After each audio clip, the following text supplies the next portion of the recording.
करता है तो आपकी कमी है। एक साधु दूसरे स्थान पे जाता है, वो आप परिश्रम बताइए, वो आपका काम करेंगे, वो आपकी पब्लिक के लिए बैठे हुए हैं, पर आप जागते नहीं हो।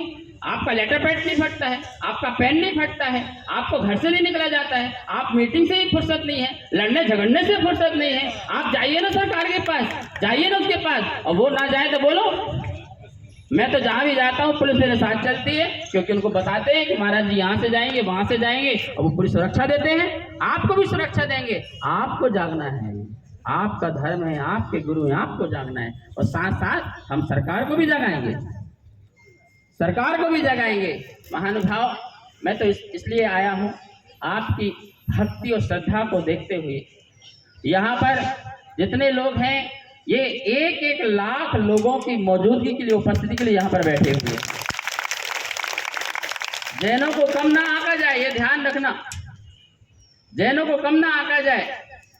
सरकार 45 लाख बोलती है, हम समाज कहते हैं 2.5-3 करोड़ से कम जैन नहीं है हमारे। और हमारे गजराज जी कह रहे हैं 4 करोड़ से ज्यादा हमारी जैन समाज है।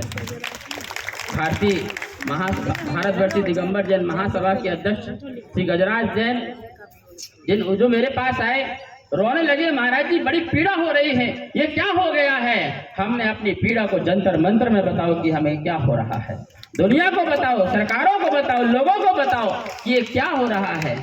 महानुभाव, मैं तुमसे एक बात कहना चाहता हूँ, यदि जैन 4 करोड़ है तो एक जैन के पीछे उनकी सेवा, उनके साथ उनके वर्कर, उनके साथ काम करने वाले, उनके साथ अन्य इतर लोग 1-1 हजार उनके साथ लोग हैं। सुन लो, 4 करोड़ में 1,000 गुणा कर लो, कितने साथ में हैं, बोलो कितने हो गए टोटल, करो फटाफट बनिया है, कितने हुए? 4,000 करोड़। 4,000 करोड़। 4,000 करोड़ हो गए। 40 बोलो भैया, 40। इतने करोड़ तो वोट किसके पास है बोलो। देखो, जहां बोलेंगे वहीं वोट डलेगी पूरे हिंदुस्तान की। इन्हें कम मत आंकना, इन्हें छोटा मत आंकना। ये जहां बोलेंगे, सुनो, तुम्हारी फैक्ट्री में 100 लोग काम करते हैं, तुम उन्हें कितना प्यार से पालते हो, उनके बच्चों की शादी भी कराते हो, उनका घर भी बनाते हो, उनका मकान भी बनाते हो, और तुम कहोगे बेटा इस बार वोट यहाँ डलना है। सुनो, वो भगवान की नहीं सुनेगा पर तुम्हारी सुनेगा कि तुम्हारी रोटी खा रहा है। ऐसे भी जैन है जिनके यहाँ 1-1 लाख लोग काम करते हैं, 1-1 लाख लोग काम करते हैं। पवन जी, 1-1 लाख लोग काम करते हैं। इतनी बड़ी बड़ी फैक्ट्रियां लगी हुई हैं हिंदुस्तान में, बड़े से बड़े, जितनी बड़ी बड़ी फैक्ट्रियां हैं, जितने रिच लोग हैं, उनके पीछे 1-1 लाख लोग काम कर रहे हैं। सुनो, वो जो कहेगा ना वो होगा। क्या होगा? सूरत में एक हमारे जैन साहब हैं जिनके यहाँ हीरा व्यापारी हैं, 6,000 लोग काम करते हैं। मेरा कितने?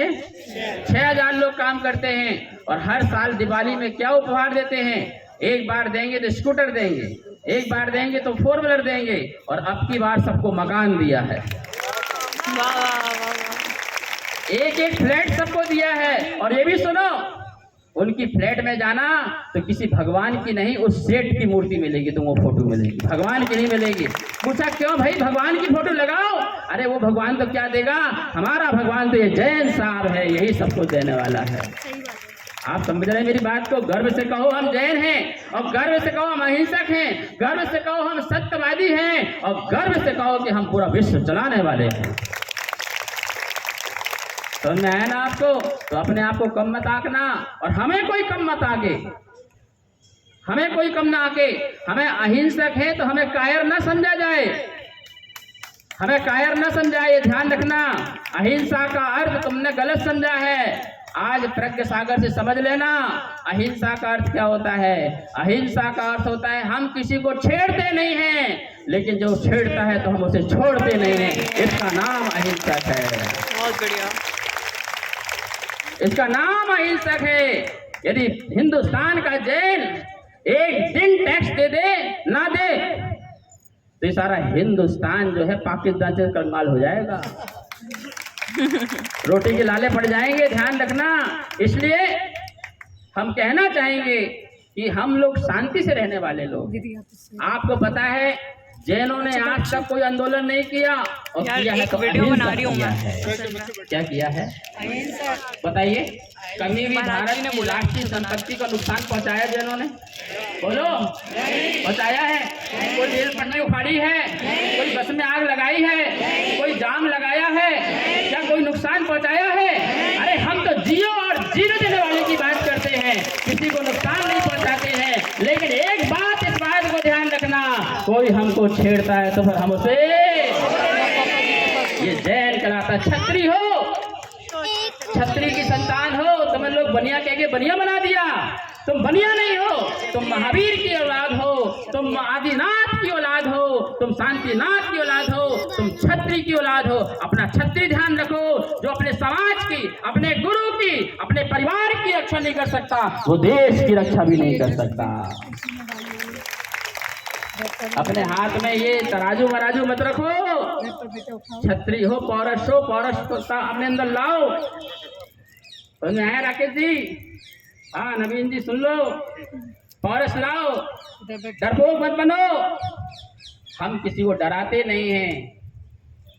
जिन्हें खौफ है वो रखें और रखा करें अस्त्र और शस्त्र। जो कुरूप है वो ओढ़ा और ओढ़ा कराएं सुंदर सुंदर वस्त्र। हम तो सर्वांग सुंदर है, इसलिए दिगंबर है। जय गुरुदेव। तुमने आए ना सबको? हम सब लोग यहाँ पर एक बात कहने आए हैं कि जो घटना हुई है वो घटना हमारे समाज के लिए नहीं, पूरे भारत के लिए कलंक है। पूरे भारत के लिए क्या है? कलंक है। और इस कलंक को धोने का काम समाज, सरकार और प्रांतीय स्तर की जो भी सरकारें हैं उसका काम है, उसे करना चाहिए। जब माँ बच्चे को रोने देती है, दूध नहीं पिलाती है तो बच्चा खूब रोता है। हमें यहाँ आने की जरूरत नहीं होती यदि आपने सब कुछ कर दिया होता तो। हमें यहाँ पर बोलने की जरूरत नहीं पड़ती। सब में आया ना, इसलिए मैं चाहूँगा आप सब लोग जो है किसी भी प्रकार का, हमें किसी को अपशब्द नहीं बोलना है। यहीं बैठेंगे क्या? हम सब लोग हैं, हम बहुत शिष्ट लोग हैं, हम बहुत संस्कारी लोग हैं और इस संस्कार की, इस शिष्टता को हमें खराब नहीं करना है। कोई ये ना कहे कि जैन व्यक्ति अपशब्द बोल रहा है। हम तो जब 700 मुनियों पर उपसर्ग होता है तो हमारी समाज उसको भी समता से सहन कर लेती है, उसको भी समता से सहन कर लेती है।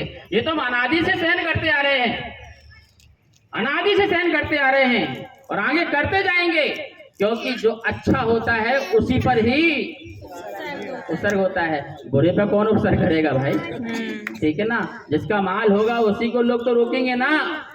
इस बात का ध्यान रखना। हम तो ये बताने आए हैं कि बस एक बात, ये भारत के लिए कलंक की बात है। किसकी बात है? इस कलंक को जल्दी से धो लिया जाए, इस कलंक को जल्दी से साफ कर लिया जाए, वरना ये G20 भी कराना फेल हो जाएगा तुम्हारा। ये G20 भी फेल हो जाएगा कि हम हाँ G20 करने आए हैं। जो भारत में कलंक है, जहाँ साधुओं की हत्याएं होती हैं। सुना था कि दुर्व्यसनों की हत्या होती है, लेकिन साधु संतों की हत्या होती है। ये कलंक कैसे धोया जाए? हमारी भारतवर्षी दिगंबर जैन महासभा जो 150 वर्ष पुरानी लगभग संस्था है और देश विदेश में जिसकी शाखाएं हैं और एक राष्ट्रीय संस्था है। मैं आपसे एक बात और कहना चाहता हूं, कोई भी संस्था, जिस संस्था में ओपन सदस्यता की छूट ना हो, वो संस्था राष्ट्रीय संस्था नहीं कहलाएगी। जिसमें ओपन रूप से सदस्यता बनने की छूट नहीं है, वो संस्था राष्ट्रीय संस्था नहीं है। और वो राष्ट्रीय संस्था नहीं है तो उसकी बात भी मान्य नहीं है। जिसमें आप हर व्यक्ति जैन व्यक्ति सदस्य बन सकता है और चुनाव में खड़ा हो सकता है, वही राष्ट्रीय संस्था कहलाएगी। और उस राष्ट्रीय संस्था से जो बात उठेगी वही बात सर्वमान्य कहलाएगी। जो भी आजकल 4 व्यक्ति खड़ा हुआ, नई संस्था बनाई, रजिस्टर्ड बनाया और अपना काम चालू कर दिया, बोलना प्रारंभ कर दिया और उस राष्ट्रीय संस्था के बैनर के अंतर्गत जो साधु बोलेगा उसकी बात प्रमाण मानी जाएगी। हर साधु संत की बात ही प्रमाण नहीं मानी जाएगी। जो मन में आया वो बोलना प्रारंभ कर दिया, सरकार के विरुद्ध, इसके विरुद्ध, उसके विरुद्ध, इस व्यक्ति के विरुद्ध। क्या है, माइक लगा हुआ है, जो बोलना प्रारंभ, ये नहीं चलेगा। जिस राष्ट्रीय संस्था के अंतर्गत जो उनकी समाज का राष्ट्रीय अध्यक्ष बोलने का जिस साधु को अधिकार देगा उसकी बात ही सर्वमान्य बात मानी जाएगी।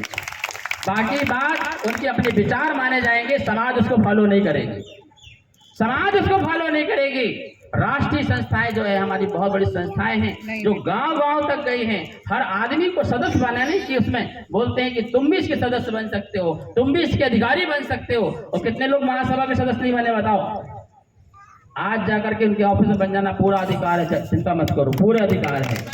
तुमको भी अध्यक्ष बनने का अधिकार है, तुम भी अपनी बात रख सकते हो, देश के एक एक व्यक्ति को जोड़ सकते हो। ये वो राष्ट्रीय संस्था है। ऐसी एक संस्था हमारी नहीं, हमारे यहाँ 5 संस्थाएं सर्वमान्य हैं। कितनी संस्था है? बोलिए, नाम गिन लेना आज के बाद। भारतवर्षीय दिगंबर जैन महासभा, तीर्थ क्षेत्र कमेटी परिषद, दिगंबर जैन परिषद, दिगंबर जैन महासमिति, दक्षिण भारत महासभा, और इन 5 के ऊपर एक कमेटी बनी है जिसको बोलते हैं समन्वय कमेटी।